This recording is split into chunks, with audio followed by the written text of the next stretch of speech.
मेरा नाम रेखा है और मैं एक गरीब घराने से संबंध रखती हूँ। हमारे घर में गुर्बत का राज पहले तो नहीं था, लेकिन जब मेरे पिता का स्वर्गवास हो गया तो मेरे घर में गुर्बत हमेशा हमेशा के लिए जैसे आकर बस गई थी। हम 3 बहनें थी और मेरा नंबर दूसरा था। मेरी माँ ने अकेले हमें पाला था, क्योंकि मेरे पिता के गुजर जाने के बाद हमारे खानदान ने भी हमसे मुंह मोड़ लिया था। तभी मेरी माँ ने हम लोगों को दूसरों के घरों में बर्तन साफ कर कर के पाला था। अब हम लोग बड़े होते जा रहे थे तो हमारा फर्ज बनता था कि हम उनका सहारा बने। इसलिए मेरी बहन ने एक छोटी सी कंपनी में जॉब कर ली, क्योंकि मेरी माँ ने उसे 12वीं क्लास तक पढ़ाया था। जब उन्होंने जॉब कर ली तो हमारे घर का खर्च चलने लगा, मगर कुछ ही वक्त में उसे उसी ऑफिस के एक लड़के से मोहब्बत हो गई और जल्द ही उसने कहा कि हमारी शादी कर दो। मेरी माँ आखिर क्या करती, उनकी बड़ी बेटी के लिए एक अच्छा रिश्ता जो आया था, उन्होंने कहा था कि उन्हें दहेज की बिल्कुल भी ज़रूरत नहीं है, वो मेरी बहन को बस 2 जोड़ों में ले जाना चाहते हैं। मेरी माँ को और क्या चाहिए था, इसलिए उन्होंने उन दोनों की जल्द शादी कर दी। मेरी बहन कुछ दिनों तक उसी लड़के के साथ ऑफिस में जॉब करती रही, लेकिन फिर उसके पति का दूसरे देश का वीज़ा लग गया और वो जॉब करने दूसरे देश चला गया। परदेश जाने के बाद उनका पति हर महीने काफ़ी हद तक पैसे भेजता। अब मेरी बहन का घर बहुत ज़्यादा खुशहाल हो गया था और वो उन रुपयों में से हमें भी देने के लिए आती थी, लेकिन मेरी माँ हर बार ही वो रुपये लेने से इनकार कर देती, क्योंकि उनके अनुसार बेटी के घर से 1 रुपया लेना भी गलत होता है। हमारा घर दोबारा से गुर्बत की चपट में आ गया था, क्योंकि इतने सालों में हमने जितनी भी जमा पूंजी अपने पास इकट्ठी की थी वो सारी मेरी बहन की शादी पर खर्च हो गई थी। अब दोबारा से मेरी माँ सिलाई कढ़ाई करने लगी थी और मैं किसी जगह जॉब की तलाश में थी, क्योंकि मेरी 12वीं क्लास पूरी होने वाली थी, लेकिन चाहकर भी मुझे कोई अच्छी सी नौकरी नहीं मिल पा रही थी। भला आज के दौर में 12वीं क्लास के बाद कहाँ अच्छी नौकरी मिलती है। मेरी माँ को हेपेटाइटिस सी हो गया था। मुझे समझ नहीं आ रहा था कि आखिर उनका इलाज किस तरह करवाऊं। इतनी खतरनाक बीमारी तो इंसान को खा जाती है। अगर जल्द ही मेरी माँ का इलाज ना हुआ तो उनकी मौत हो जाएगी। यही सोचकर मेरा दिल दहल जाता। मेरे हाथ हर तरह से बंधे हुए थे और फिर कुछ दिनों में वो हुआ जिसके बारे में हम सोच भी नहीं सकते थे। मेरी सबसे छोटी बहन जब कॉलेज से आई तो कहने लगी कि मुझे भी शादी करनी है। हम लोग उसकी बात सुनकर दंग रह गए और कहने लगे, ये कैसी बहकी बहकी बातें कर रही हो तुम, कुछ अपनी उम्र का ही लिहाज कर लो, अभी तो तुम सिर्फ 17 साल की हो। हमारी बातों से उसके कान पर जूं तक नहीं रेंगी और वो कहने लगी कि मैंने भी बड़ी बहन की तरह लड़का पसंद कर लिया है और वो लड़का बहुत ज़्यादा अमीर है। अगर आप लोग मेरी शादी करवाना चाहते हैं तो बहुत अच्छी बात है, और अगर आप मेरी शादी उससे नहीं करवाएंगे तो मैं खुद ही जाकर उससे शादी कर लूँगी। अपनी छोटी बहन के ऐसे रंग देखकर मैं सख्ती में आ गई, जबकि मेरी माँ तो बिल्कुल ही खामोश हो गई थी। किसी लड़के की मोहब्बत का भूत उसके सर पर बुरी तरह सवार हो गया था और उसी वजह से वो बागी बन गई थी। मेरी माँ ने उसे सुकून से समझाने की बहुत कोशिश की।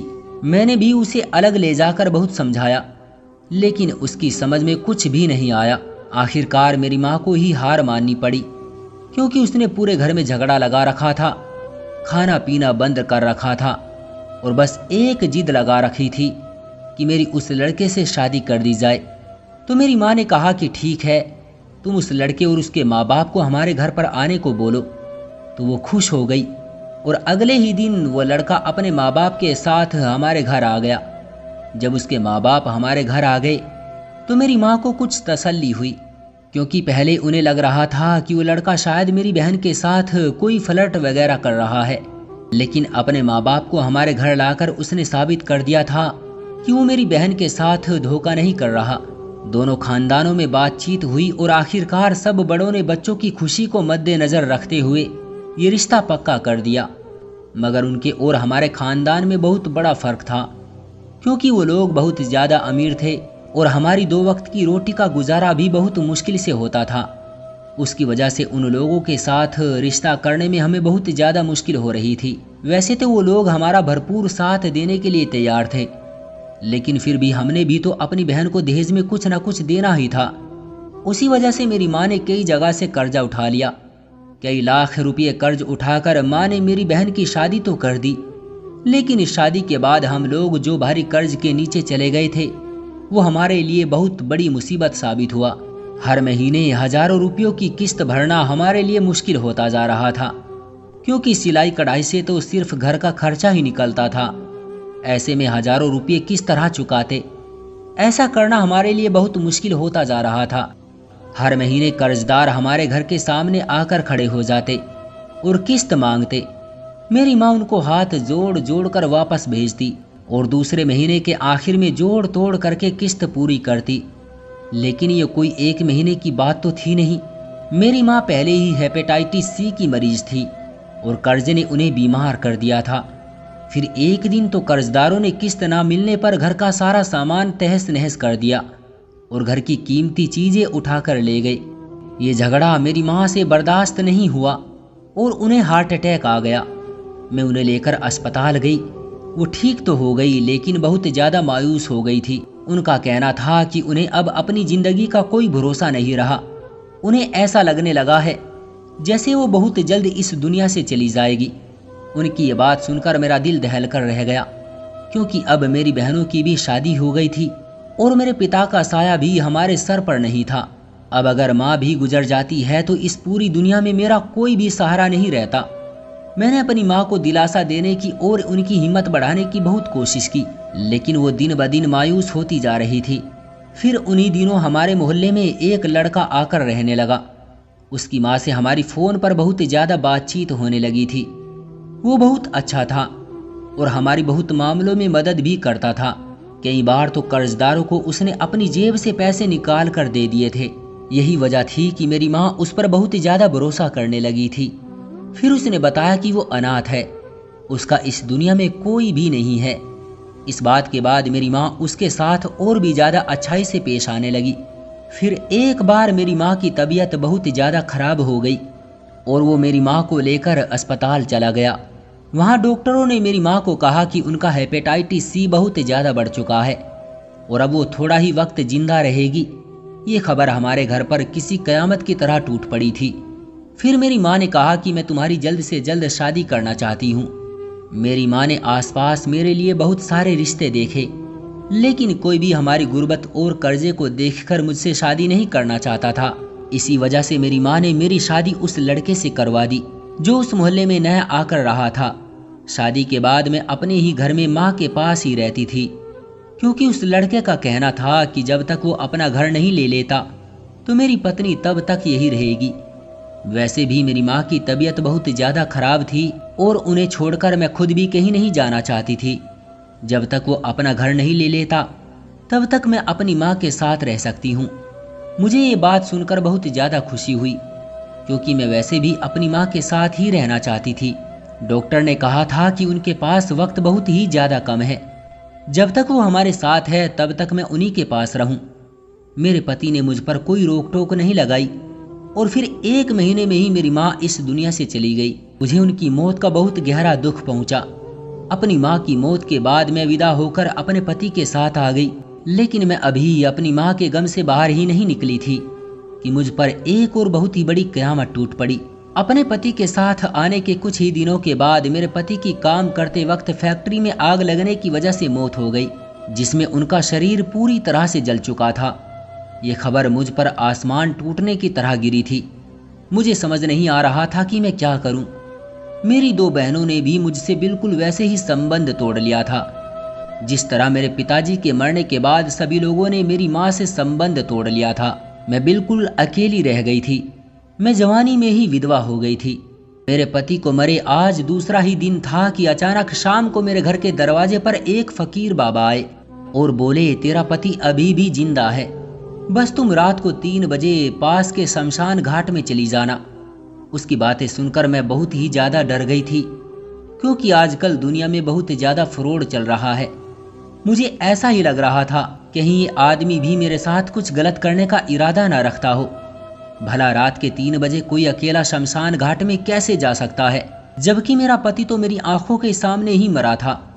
मैंने फौरन उसी वक्त उस फकीर के मुंह पर दरवाज़ा बंद कर दिया, लेकिन मुझे हैरत हुई जब अगली शाम दोबारा वही फकीर आया, दोबारा उसने मुझसे वही बोला।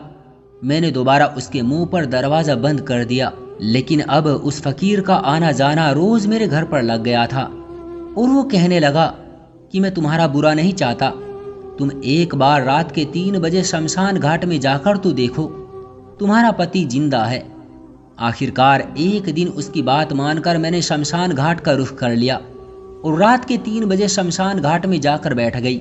अभी मुझे बैठे हुए कुछ ही देर हुई थी कि मुझे ऐसा लगा जैसे कोई मेरे पीछे आ रहा है। मैंने जैसे ही मुड़कर देखने की कोशिश की, मेरी नाक पर किसी ने बहुत ही नशीली दवा से वार किया और मैं उसी वक्त बेहोश हो गई। जब मेरी आंख खुली तो मैं एक घर के अंदर बंद थी, लेकिन वो मेरा घर नहीं था। उस घर में 2 कमरे थे और दीवारें ऊंची ऊंची थी। एक छोटा सा किचन था जिसमें खाने पीने का सारा सामान रखा था। मुझे ये नया घर देखकर बहुत ज़्यादा डर लगने लगा और अब मुझे समझ आ गया था कि उस आदमी ने मुझे बेवकूफ़ बनाया है।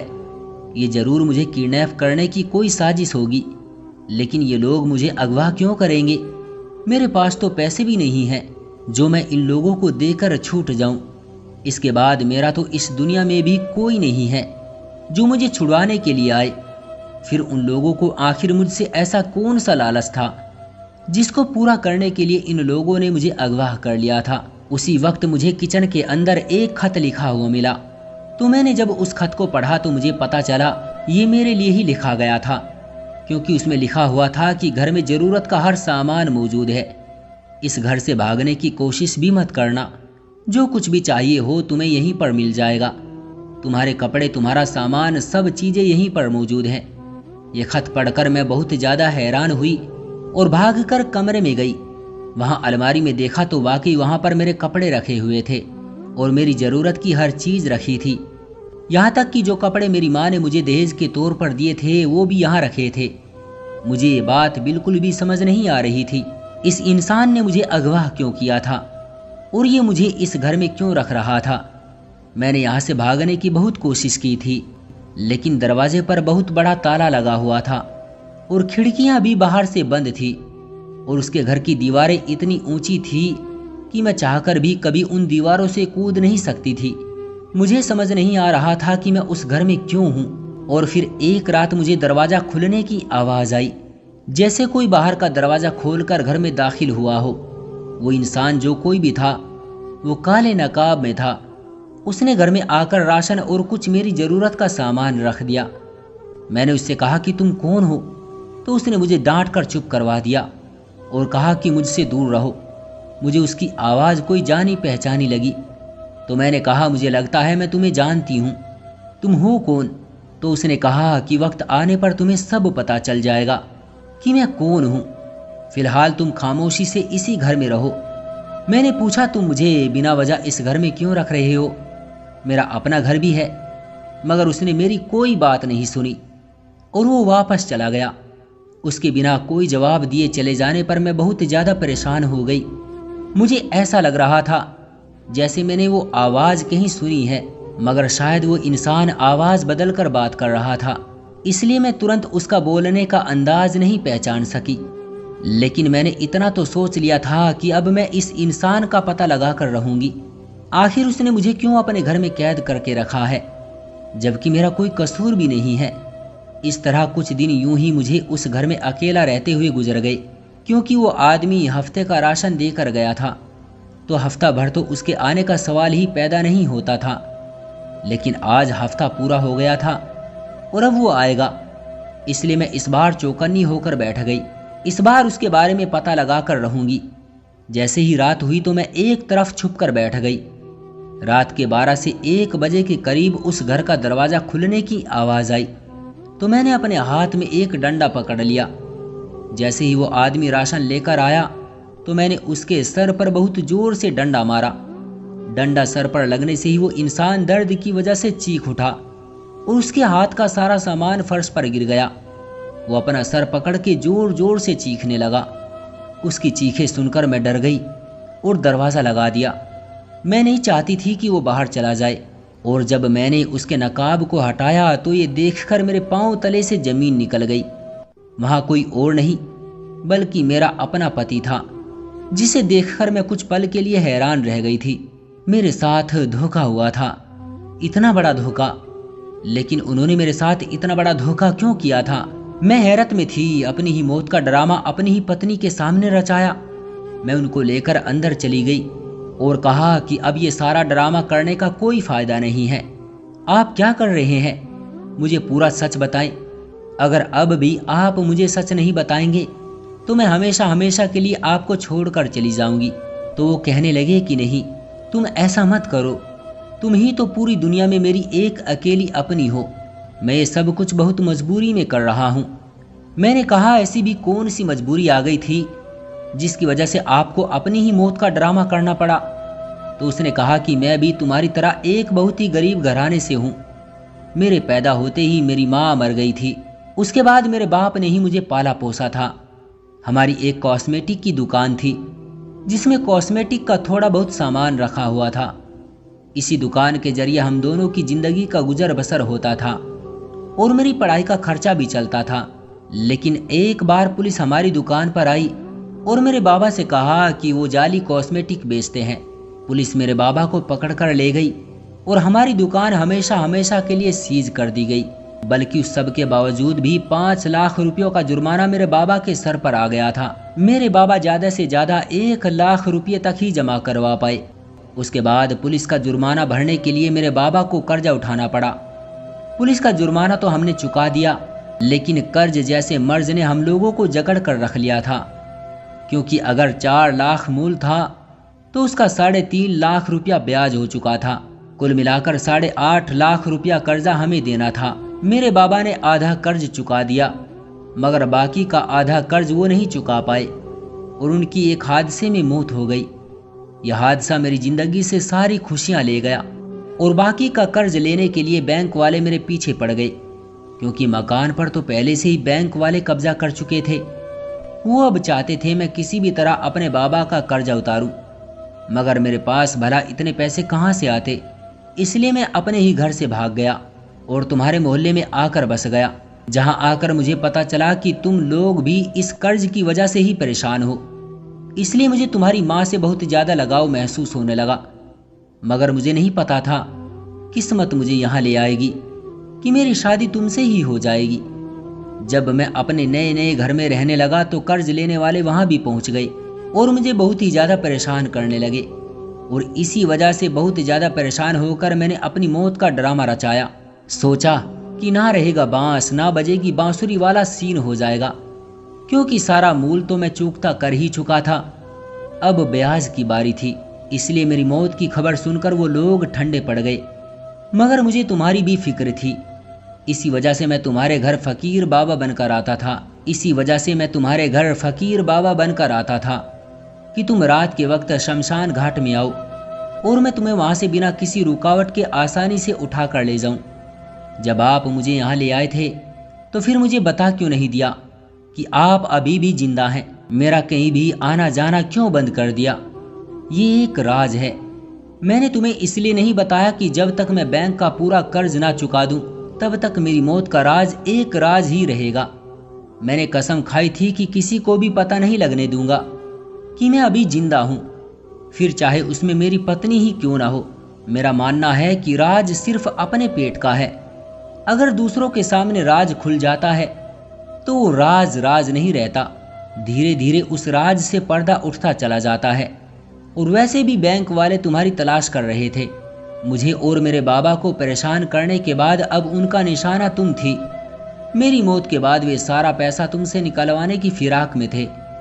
इसलिए मैंने तुम्हें वहां से किडनैप कर लिया और यहाँ पर छुप कर रखा ताकि वो लोग तुम तक ना पहुंच सके। मैं आहिस्ता आहिस्ता करके कर्जा चुका दूंगा। उनकी ये सारी बातें मुझे उदास कर गई। वाकई कर्ज एक मर्ज था। कितनी जिंदगियां बर्बाद कर देता है कर्ज। इंसान 2 वक्त की सूखी रोटी खा ले मगर कर्ज की दलदल में कभी छलांग ना लगाए। क्यों दोस्तों, सही कहा ना मैंने? कमेंट करके अपनी राय का इजहार जरूर करें। वीडियो को लाइक कर दीजिए और इसी तरह की कहानियां लगातार देखने के लिए चैनल को सब्सक्राइब करके घंटी को दबाकर ऑल पर सेट कर लीजिए ताकि आने वाली वीडियो का नोटिफिकेशन आपके पास तुरंत पहुंचे। मैं मिलता हूं आपसे अगली वीडियो में, तब तक के लिए धन्यवाद।